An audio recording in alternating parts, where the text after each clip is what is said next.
Olá pessoal, tudo bem? Ontem eu deixei uma chamadinha aí sobre um livro que eu estava lendo e indico, é excelente, de Mário Sérgio Cortella, Por que Fazemos o que Fazemos. E esse livro é muito interessante, que ele faz a gente refletir muito sobre algumas atitudes que a gente tem em nossa vida.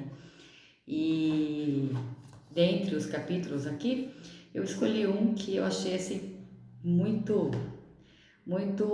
interessante, né, para o nosso dia a dia. É a famosa segunda-feira, né? Eu odeio a segunda-feira. Então, esse título é até intitulado mesmo como Odeio Segunda-feira. Por que será que a gente fala que a gente odeia segunda-feira? A colocação que ele faz aqui é muito interessante. Então, geralmente, quando a gente fala, eu odeio a segunda-feira, a gente tem que pensar por que a gente odeia segunda-feira? Qual o propósito da gente estar fazendo aquilo que a gente está fazendo? Será que é só por dinheiro? Será que a gente está trabalhando em determinada atividade por dinheiro? Se for só por dinheiro, pronto, beleza. Então você vai aguentar ficar naquela situação fazendo aquilo que você não gosta, mas você está ganhando o quanto você acha que vale, que é mais até do que você deveria, então você acaba mantendo aquele serviço. Agora, se for para um reconhecimento, se for por uma situação que você não se encontra, fala, não gosto daquilo, então a gente tem que saber qual é o propósito. Será que você gosta do que você está fazendo? Será que não está na hora de você repensar as suas atitudes para ver se você dá continuidade ou se você de repente procura algo diferente? Então a colocação que ele faz aqui é muito interessante. Então, quando ele fala aqui, ó, quando desejo reconhecimento, autoria, mesmo que tenha um nível grande de desgaste, ainda assim me felicito por fazer o que faço. Que é o caso dos artistas, né? Vamos dar um exemplo. Então, os artistas estão lá, eles levam meses produzindo lá um filme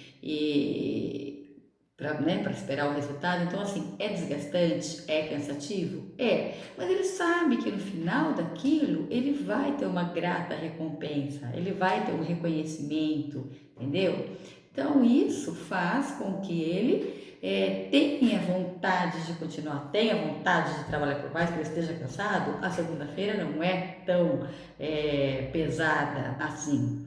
Agora, quando eu faço aquilo que eu não gosto, que eu não quero, que eu não me identifico, mas eu só preciso daquele dinheiro, então tá na hora da gente começar a repensar, não é? E fazendo essa leitura, eu achei assim muito interessante, porque é bem isso mesmo. Vou usar até a minha situação como exemplo. Eu fiquei quase 28 anos em sala de aula, amando o que eu faço. E chegou determinado momento em que eu quis montar também a psicopedagogia, né? Montar a minha clínica de psicopedagogia. O que eu fiz? Montei e continuei trabalhando. Só que chegou uma hora que o desgaste estava sendo muito grande. Por quê? Porque durante o dia eu ficava em sala de aula, da tarde e noite ficava na clínica. E isso foi causando realmente desgaste. Porque eu não gostava? Não, eu adoro, eu escolhi, eu queria fazer isso, mas eu tinha que abrir mão de alguma coisa para que eu pudesse fazer com que aquilo fosse mais produtivo, né? E foi o que eu acabei fazendo. Deixei a escola e fiquei só com a clínica. Então é isso que ele coloca, né, nesse livro. Inclusive, ele fala que nas empresas, se as empresas tomassem esse tema como prioridade, né? De avaliar os funcionários, de saber se eles realmente estão gostando do que eles estão fazendo, ou se eles estão fazendo aquilo apenas por dinheiro, que seria muito mais interessante. Mas muitas empresas não fazem por quê? Achando que se for chamar o funcionário para ter esse tipo de conversa, o funcionário vai acabar dando margem para esse funcionário querer sair. Entendeu? Então aí acaba a empresa achando que vai ficar em prejuízo porque o funcionário acabou saindo, porque a empresa acabou abrindo os olhos dele que não era aquilo que ele queria fazer. E sendo que não é assim, é o contrário. Se a empresa, se o RH chama esse funcionário e pergunta se ele está satisfeito com o que ele está fazendo, se começa a dividir a função para cada funcionário de uma maneira adequada, não sobrecarregando um funcionário só, com certeza vai ser muito mais produtivo. Porque vamos pensar, se uma empresa ela está aperfeiçoando aquele funcionário para trabalhar em determinada função. Então, faz cursos, aplica lá, investe naquele funcionário para que ele fique melhor. E aí, de repente, a empresa para de produzir aquela quantidade que ela vinha produzindo e manda esse funcionário embora. Porque a gente não tem essa grana para pagar esse funcionário agora, então elimina. Quando precisar, a gente chama outro. Mas pensa, olha o quanto essa empresa vai estar gastando. É isso que a gente tem que levar em consideração, que a empresa tem que pensar. Ela não preparou, não investiu uma grana naquele funcionário por determinado tempo. Aí a empresa deu uma parada, né, na produção, ela eliminou. Quando a empresa, porque são picos, né? A gente sabe que as empresas funcionam dessa maneira. Quando ela aumenta a produtividade, o que acontece? Ela tem que contratar outro funcionário, aperfeiçoar aquele novo funcionário, ou seja, vai acabar gastando mais do que se ela tivesse ficado com aquele funcionário e tivesse dividido essa função dele. De repente, olha, a produção está baixa, então nós vamos fazer isso, isso e isso, e dividir melhor essas tarefas, entendeu? Outra coisa que acontece muito também, as empresas acabam contratando um funcionário, aquele funcionário se mostrou muito eficiente, aí eles percebem que aquele funcionário pode dar conta do serviço dele e de um outro funcionário também. O que eles fazem? Manda aquele outro funcionário embora, pega esse funcionário e passa o serviço daquele para esse.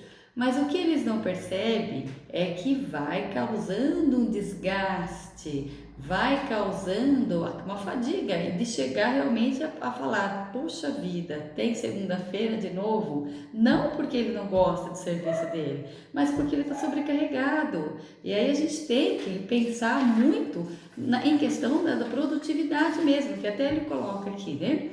Que quando a empresa manda parte de mão de obra embora, pode até economizar nos custos de trabalho, mas se houver uma retomada de fôlego, como eu havia dito a vocês, vai gastar muito mais para preparar pessoas novas para aquela atividade.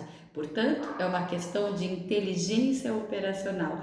E é isso que a gente tem que fazer no nosso dia a dia, né? A gente tem que repensar. Será que eu estou fazendo aquilo que eu realmente gosto para que eu fique tão cansado a ponto de na segunda-feira não querer trabalhar? Ou será que essa segunda-feira é só um cansaço natural mesmo porque você acabou extrapolando demais no fim de semana? Ou será que você está fazendo algo que está te prejudicando? Outra coisa, todo mundo quer que chegue a sexta-feira, lógico, quem que não quer sexta-feira, sábado, domingo para poder descansar? Só que as pessoas, quando não estão nas atividades que correspondem àquilo que elas querem fazer, elas se desgastam demais e ficam ansiosas demais. A espera pela sexta-feira é numa intensidade tão grande que quando a sexta-feira chega, a ansiedade pela chegada da sexta-feira acaba fazendo com que ele não aproveite o fim de semana e acaba se cansando ainda mais, não é? Acaba querendo fazer tudo aquilo que tem vontade e por conta, né, da semana que não deu tempo e acaba não aproveitando o seu final de semana. Então, vale aí refletir, né? Será que nós realmente odiamos a segunda-feira ou será que nós não estamos fazendo aquilo que realmente queremos? Bom, até a próxima e eu volto com outro capítulo aí para vocês.